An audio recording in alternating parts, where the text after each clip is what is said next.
Faites attention, bonjour, faites attention aux personnes manipulatrices, destructrices, narcissiques. Quand vous voyez une personne qui dit qu'elle va aller se jeter dans l'eau de la Sanaga, parce qu'on est en train de lui poser les questions par rapport aux mauvaises actions qu'elle est en train de poser. Attention, hein, il y a des parents qui sont menteurs, hommes et femmes, des couples qui apprennent uniquement leurs enfants des stratégies destructrices. Quand tu vois une maman qui ne peut pas mettre la paix dans sa famille, elle a les enfants, elle appelle la grande sœur, elle parle mal de la petite sœur, elle ne sait même pas que la grande sœur est avec la petite sœur, elle appelle encore le téléphone de la petite sœur, elle parle mal de la grande sœur, les deux enfants sont là, assises là dans le même salon, leur propre mère est en train de parler mal de l'une à l'autre. Écoutez, vous les filles là que vous voyez vos mamans fait des choses comme ça, mettez votre maman par terre pour lui dire que maman, tu dois mettre l'amour, pas la zézanie. Et après, la maman appelle l'autre pour dire qu'elle est jalouse de toi parce que tu as réussi. Vous savez quoi?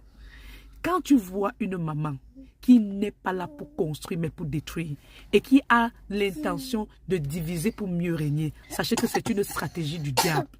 Je suis désolée pour toutes les personnes qui ont des mamans qui sont comme ça. Mais il faut commencer à comprendre que si tu aimes ta propre génération et tu laisses tes enfants être éduqués par ta mère, ça veut dire qu'ils seront toxiques. Parce que toi, même si tu n'as pas remarqué, il y a des comportements que tu dois chercher à enlever dans ta vie. Bon, il y a des gens qui savent déjà que leur place est sécurisée dans le royaume des ténèbres. C'est pour ça que ces personnes ne se jeûnent pas. Ces personnes continuent à faire le mal. Et ces personnes se disent que comme les choses qu'ils sont en train de faire sont toujours en train, ou bien ils ou elles sont en train de faire sont toujours en train de réussir, ou elles se disent que Dieu ne voit pas. Dieu voit tout. Dieu voit tout ce que les ennemis font dans l'obscurité. Maintenant, si maman décide qu'elle va aller se jeter dans la Sanaga c'est l'eau. Ça veut dire que peut-être elle-même connaît au fond d'elle qu'elle est sirène. Bon, si maintenant elle est sirène, et qu'elle est la maman spirituelle qui est en train de dormir elle-même avec ses enfants et qui est en train de gâter le mariage de tous ses fils. Vous voulez qu'on respecte une maman, une maman, c'est normal. Ça fait, on a de l'amour pour sa mère parce que vraiment, elle nous a porté 9 mois.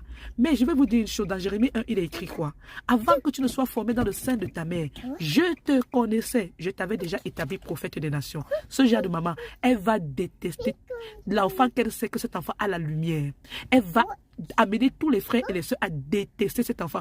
Même si cet enfant est parmi les enfants qui a eu à aider les frères et les sœurs, dès que tu as déjà fini de positionner tes frères et tes sœurs, elle va chercher à te ruiner la vie. Mais ce qu'elle va comprendre, c'est qu'il y a un Dieu qui est puissant, qui est au-dessus d'elle.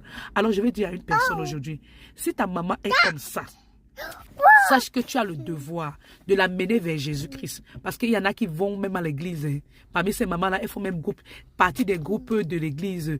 Mais ce sont des personnes qui voyagent la nuit et qui initient leurs enfants dans des mauvais chemins. Alors, c'est dangereux.